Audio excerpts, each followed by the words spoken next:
우리에게 주시는 하나님의 말씀은 구약 성경 시편 105편 39절에서부터 45절까지의 말씀입니다. 이 계시의 말씀을 봉독한 중에 살아계신 하나님의 음성을 들을 수 있게 되기를 바랍니다. 여호와께서 낮에는 구름을 펴사 덮개를 삼으시고 밤에는 불로 밝히셨으며 그들이 구한즉 메추라기를 가져오시고 또 하늘의 양식으로 그들을 만족하게 하셨도다. 반석을 여신즉 물이 흘러나와 마른 땅에 강같이 흘렀으니 이는 그의 거룩한 말씀과 그의 종 아브라함을 기억하셨음이로다. 그의 백성이 즐겁게 나오게 하시며 그의 택한 자는 노래하며 나오게 하시고 여러 나라의 땅을 그들에게 주시며 민족들이 수고한 것을 소유로 가지게 하셨으니 이는 그들이 그의 율례를 지키고 그의 율법을 따르게 하려 하심이로다. 할렐루야.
뭐 박수는 칠 수 없고요. 너무 좋습니다. 알리는 말씀 먼저 드리겠습니다. 전번 주간부터 사순절이 시작됩니다. 1년에 한 번씩 예수님의 십자가 고난 부활을 기다리는 절기입니다.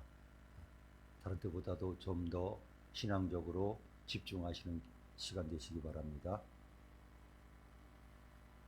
그 다음 이제 여전도회가 올해 개강합니다. 3월 3일 그리고 그 윷놀이도 있다 그럽니다.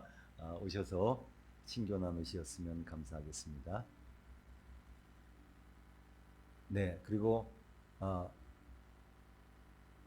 저 대변역이 일어났습니다. 화장실에 저렇게 예쁜 휴지가 설치되었습니다. 그래서 이제 임준 집사님 가정에서 이제 앞으로 관리까지 해주신다 그럽니다. 네, 그래서 그렇게 편하게 쓰시면 좋겠습니다. 오늘도 교회 나와서 예배드리는 교우 여러분, 그리고 멀리서 이 영상을 통해서 예배드리는 교우 여러분, 오늘도 하나님의 말씀으로 우리에게 큰 은혜가 있으시기를 기대합니다. 가만히 생각해 보니까 오늘 설교는 거의 한 달을 준비한 설교라고 생각합니다. 아마 제 목회 여정에서 가장 오랫동안 준비한 설교 같습니다. 한 달 동안 설교 한 편을 준비했는데, 제가 이번에도 성지순례를 인솔하면서 그분들에게 계속 강조한 게 있습니다. 성지순례가 무엇인지 압니까? 꼭 기억해야 되는 것이 온몸으로 성경을 읽는 겁니다. 우리는 그냥 눈으로 읽고 머리로 따지고 생각했지만, 성지에 오면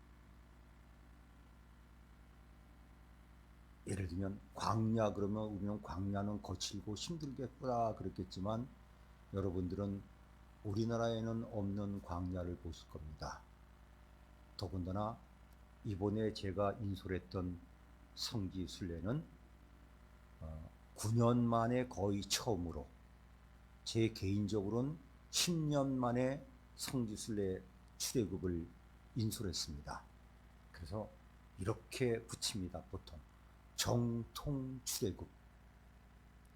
참 안타까운 것은 2014년 2월 16일 타바 국경에서 자폭 테러 때문에 우리 한국 성지순례단 어느 지방에 있는 교회 교인들이 당했습니다. 그래서 정부에서는 그 지역을 여행 제한 구역으로 묶었다가 작년 7월이야 풀었습니다. 그리고 거의 가지도 못했고, 또 한국교회 많은 교인들이 아직까지도 이집트가 열린 것도 거의 모릅니다.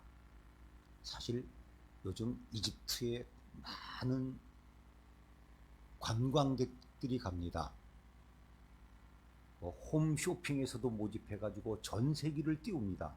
근데 그분들은 성경하고 관계가 없는 그냥 이집트를 가는 겁니다.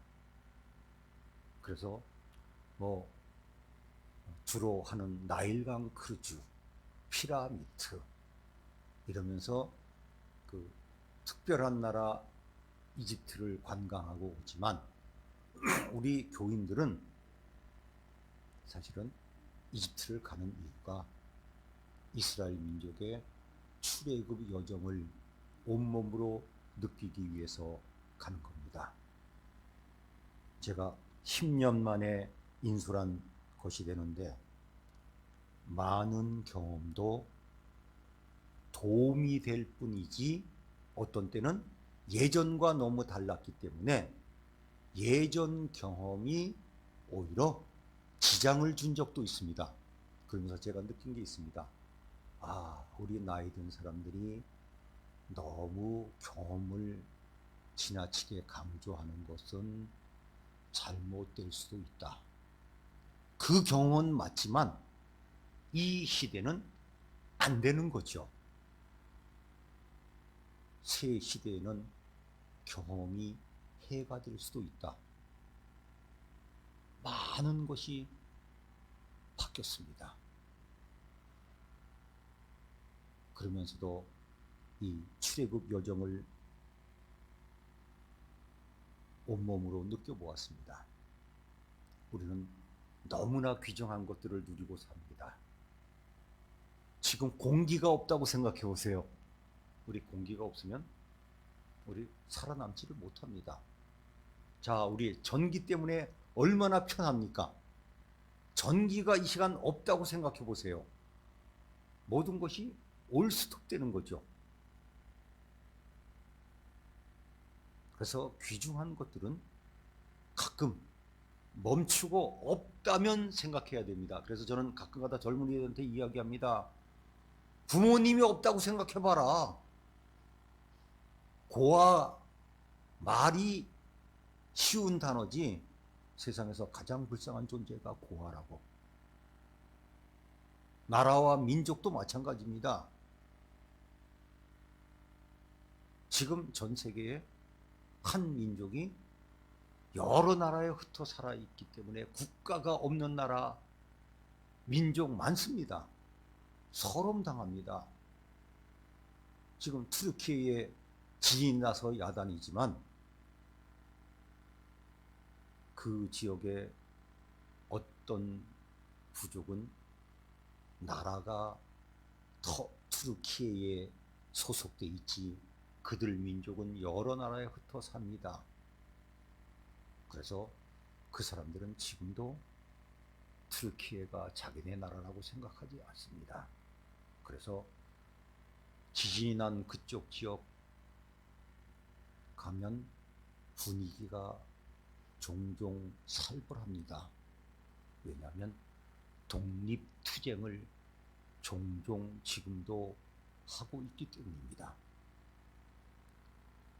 우리나라 대한민국이 없다고 생각하면 끔찍스럽습니다.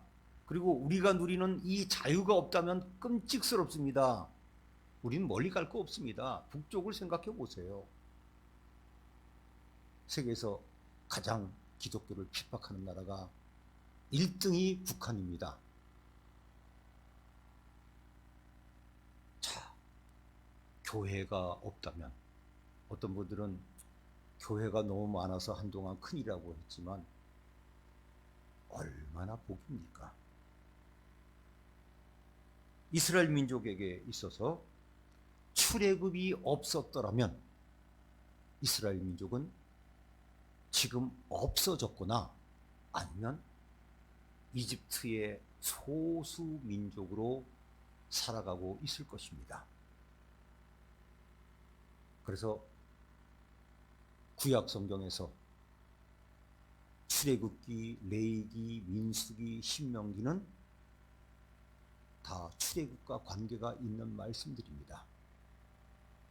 이스라엘 민족이 모세오경이라고 이야기하는 창세기, 출애굽기, 레위기, 민수기, 신명기 중에 4권이 출애굽 때문에 연결된 말씀입니다. 그리고 오늘 이 말씀은 그 긴 출애굽 여정을 이 시편을 쓴 신앙인이 압축해서 출애굽을 정리하고 있습니다. 저는 이제 성지를 연구하다가 여러 나라들에 대한 연구를 했습니다. 남들이 저보고 전문가라 그러는데 어쨌건 제가 이집트도 인정하면 좀 교만한 것 같지만 그래도 전문가 중에 하나입니다. 왜냐하면 제가 이미 2008년에 그 나라에 대한 책을 썼습니다. 그리고 2달 전에 절판됐던 것을 다시 출판했습니다. 그리고 우 목사님과 같이 가서 출애굽과 연결되면서 한 나라를 소개하는 다큐멘터리를 만들었습니다. 그리고 유튜브에도 많은 영상을 올렸습니다. 제가 왜 이집트를 그렇게 연구하게 되었을까요? 이 이집트는 원래 아브라함이 가나안 땅에 왔다가 가뭄을 만나서 가뭄에서 먹고 살려고 잠깐 갔을 때, 그때 처음 이집트라고 하는, 즉 애굽이라고 하는 나라가 성경에 기록되었습니다. 그리고 그의 손자 야곱이 또 기근을 피하여 한 가족을 이끌고 이민을 갔던 나라입니다. 그런데 살다 보니까 430년이 지났습니다. 한동안 잘 지냈습니다. 처음에 갔을 때는 제2인자인 요셉 때문에 특별 대우를 받았습니다. 거기다가 또 한 가지, 요즘으로 하면 신의 한 수라 그러는데, 애굽 사람들은 가축 키우는 것을 천시했습니다. 근데 이스라엘 민족이 그 가축들을 다 키워주면서 그들의 전공을 살렸습니다. 그리고 이집트 본토와는 약간 거리가 있는 지역에서 별로 간섭을 안 받고 살았는데, 그 당시 지구상에서 가장 윤택했던 지역이 바로 특별히 중동에서는 고센 지역이었습니다. 학자들의 연구에 의하면 이집트의 서민이 다른 나라의 중산층 이상으로 잘 먹고 살았답니다. 굶주리는 사람들이 그 당시 애굽에는 없었습니다. 나일강 물을 이용해서 농사 짓지요. 나일강의 물고기는 잘 먹지도 않았습니다. 그리고 철새들도 지나갑니다. 풍성한 곳입니다. 그래서 우리 신앙인에게는 고센 그러면 시험을 주는 곳입니다. 떠나야 되지만 너무 잘 먹고 잘 살아서 떠나기 어려운 곳을 고센이라 그럽니다. 저도 신학으로 부르심을 받고 잠시 교편 생활을 했지만 그때 이런 생각을 하고 떠났습니다. 이곳은 고센이다. 이 직장에 열심히 근무하면 평생 큰 어려움은 없겠지만 떠나야 되는 고센이라고 생각하고 신학으로 갔던 기억도 납니다. 이번 성지 순례단은 전국에서 모였습니다. 저도 처음입니다. 전국에서 한국성서지리연구원장 홍순환 목사와 함께하는 성지순례, 은근히 신경 쓰였습니다. 30명을 모집을 했는데 30명이 안 차면 죄송합니다, 망신당하는 거예요. 그런데 하나님의 은혜로 너무 많이 와가지고 30명 넘는 어떤 분들은 개인적으로 비행기 티켓을 사가지고 합류했고, 그것도 못 구한 분들은 같이 오지 못해서 어떤 분들은 내년에 꼭 한번 또 해달라고 그랬는데 제가 그렇게 얘기를 했습니다. 또 인솔하고 싶은 마음은 1% 이하입니다. 그리고 이런 얘기까지 했습니다. 성지순례 인솔은 목회보다 어렵습니다. 왜요? 자기 돈들 내고 오니까 은근히 고난들을 얘기한다고. 나는 봉사라고 생각하지만 그분들은 많은 돈을 내고 예? 당당하게 오기 때문에 그 다음 제가 그럽니다. 워낙 변수가 많이 생겨서 정말 어렵습니다. 그들이 요번에도요. 경험하지 못한 일만 나는 겁니다. 세상에 그 지역에서 그렇게 폭설이 내려가지고 시내가 마비 상태예요. 모래바람이 불어가지고 자동차가 설 정도입니다. 이건 처음입니다. 갈릴리 바다 갔더니 폭우와 폭풍이 불어가지고 배를 못할 지경입니다. 이 정도는 저도 그 많은 기간 동안 경험하지 못했습니다. 그런데 제가 이번에 국민일보사와 같이 이 일을 했는데 그 이유가 있습니다. 시내산 부근에 있는 베두인들은 특별한 사람들입니다. 그런데 저는 알고 있지만 전 세계 교회가 이 기가 막힌 사실을 모르고 있습니다. 신문에서 보도되었습니다마는 저는 이것을 알리고 싶었습니다. 그래서 국민일보가 협조해 주었습니다. 이 베두인들은 전 세계로 따지면 한 2천만 명 정도 되는데 이집트, 이스라엘, 요르단, 레바논, 중동 지방에 펴져 있습니다. 그들은 각 나라에 속해 있지만 그 나라 사람들이라고 생각을 별로 하지 않습니다.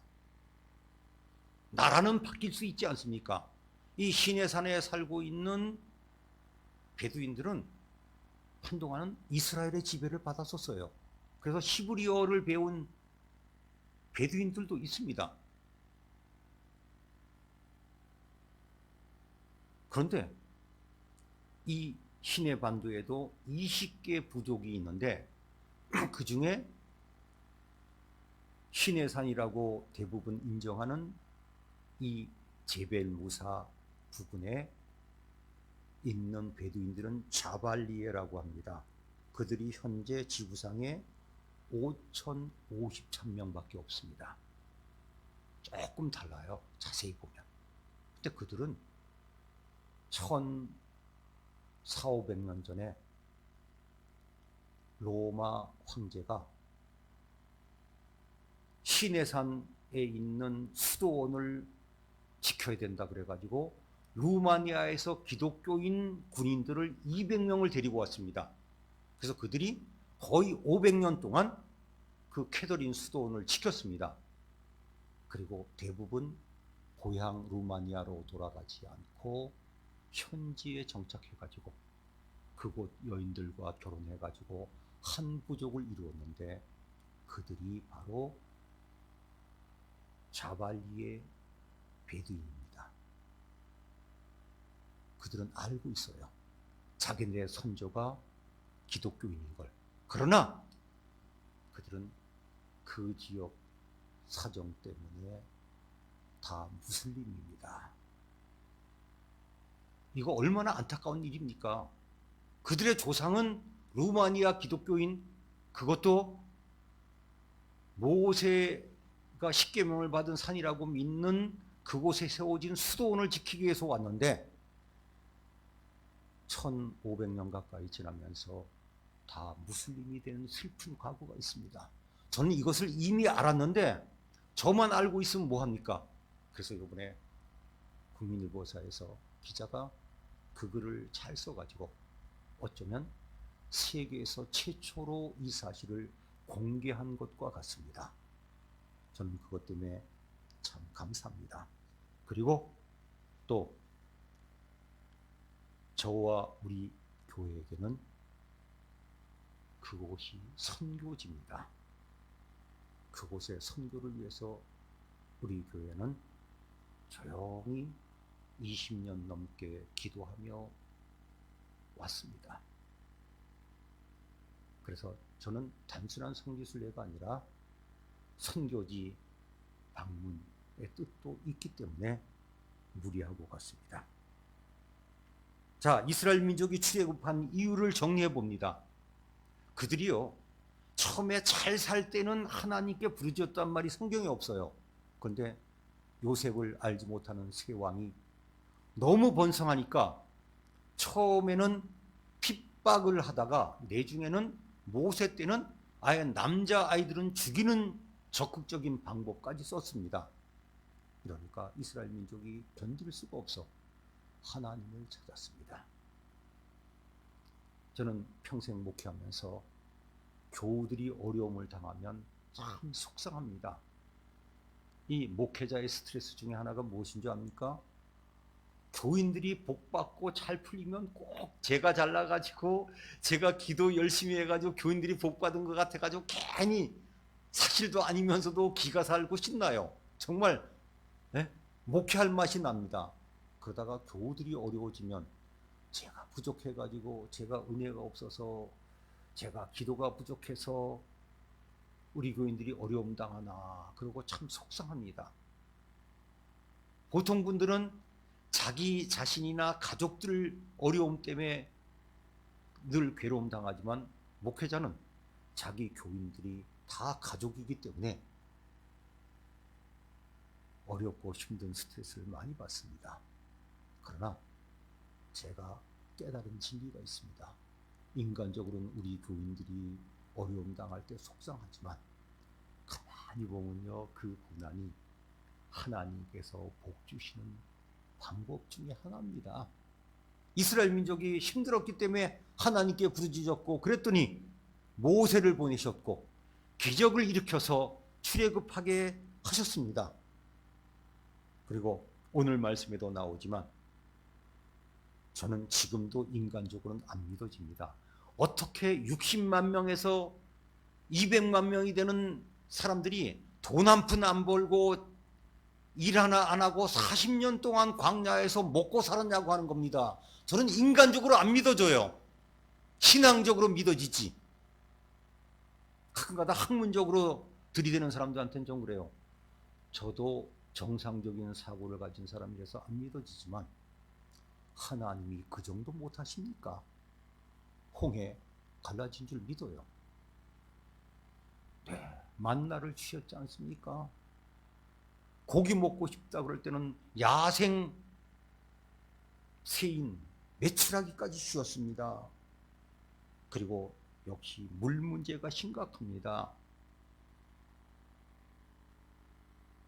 그런데 반석에서 물이 나왔습니다. 이스라엘 민족은 순종했습니다. 혹시 나는 여기가 좋사오니 그래가지고 안 떠난 사람도 있었는지도 모르겠습니다. 왜 그런 줄 아십니까? 이스라엘 민족이 바벨론 포로로 잡혀갔다가 귀환할 때 그때 안 돌아오고 지금도 살고 있는 사람들이 있습니다. 그래서 이란에도요, 지금도 유대인들이 많이 살고 있습니다. 심할 때는 10만 명까지 살고 있었고 지금도 이스라엘 사람들이 바벨론 포로 때 온 조상이지만 안 돌아온 사람들도 있습니다. 그러면 하나님께서 왜 출애굽을 시키셨나요? 오늘 말씀 45절이 바로 출애굽의 결론입니다. 무엇입니까? 왜 하나님께서 이스라엘 민족을 출애굽시키셨는가? 하나님의 말씀을 지키고 믿음으로 살라고 출애굽하셨습니다. 이스라엘 민족은 출애굽 과정에서 하나님께 불평불만 했습니다. 왜 불평불만 했습니까? 애굽 때면 너무 고생이거든요. 먹고 사는 걱정 안 했습니다.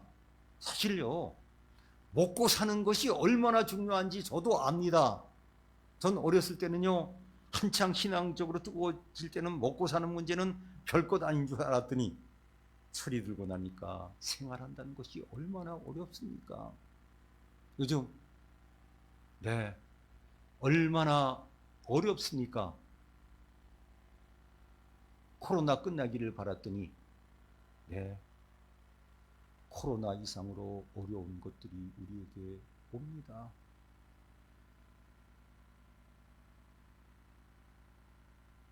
그래서 많은 사람들이 불평했습니다. 애굽으로 다시 돌아가자고. 그러다가 그들 대부분이 여호수아 갈렙 빼놓고는 하나님께서 가나안 땅에 못 들어가게 하셨습니다. 저는 그래서 그렇게 생각합니다. 혹시 우리가 신앙생활 하다가 어려울 때 이런 생각이 있으면 빨리 지워버리셔야 됩니다. 아이, 내가 안 믿었으면 이렇게 고생 안 할 텐데, 안 믿는 게 차라리 낫지 않나, 이런 생각했다면 그런 교우들은 아직까지 출애굽 과정에 있습니다. 이스라엘 민족은 가나안 땅을 바라보며 나아갈 때는 이길 수 있었습니다. 우리 신앙인들도 마찬가지입니다.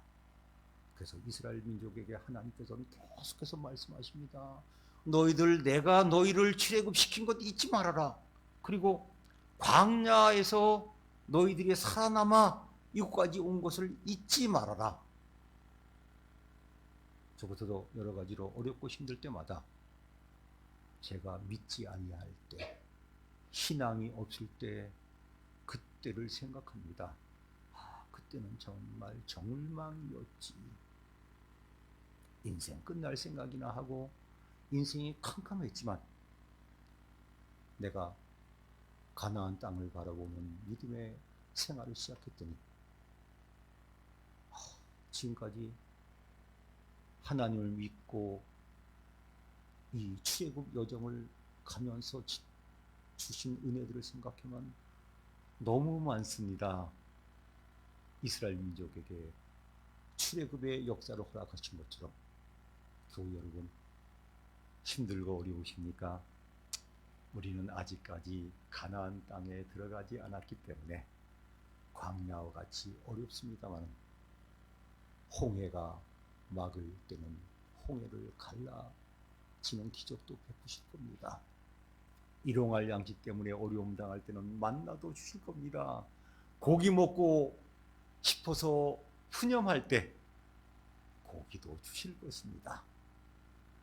마실 물이 없을 때 반석에서부터 물이 나오는 기적도 체험하듯이 그러한 은혜를 체험하며 살아갈 것입니다. 교우 여러분, 낙심하지 마세요. 아직 우리는 출애굽 여정이 있지만 얼마 안 있으면 가나안 땅으로 들어가게 될 것입니다. 기도하시겠습니다. 하나님 아버지, 은혜를 감사합니다. 오늘도 출애굽한 이스라엘 민족을 구원하신 그 역사를 통해서 다시 한번 저희들을 일깨워 주셔서 감사합니다. 함께 하시는 하나님과 더불어 이 광야길을 믿음으로 승리하며 나아가게 해 주시옵소서. 우리로 하여금 출애굽의 역사를 시작하게 해주신 예수님의 이름으로 기도하옵나이다. 아멘.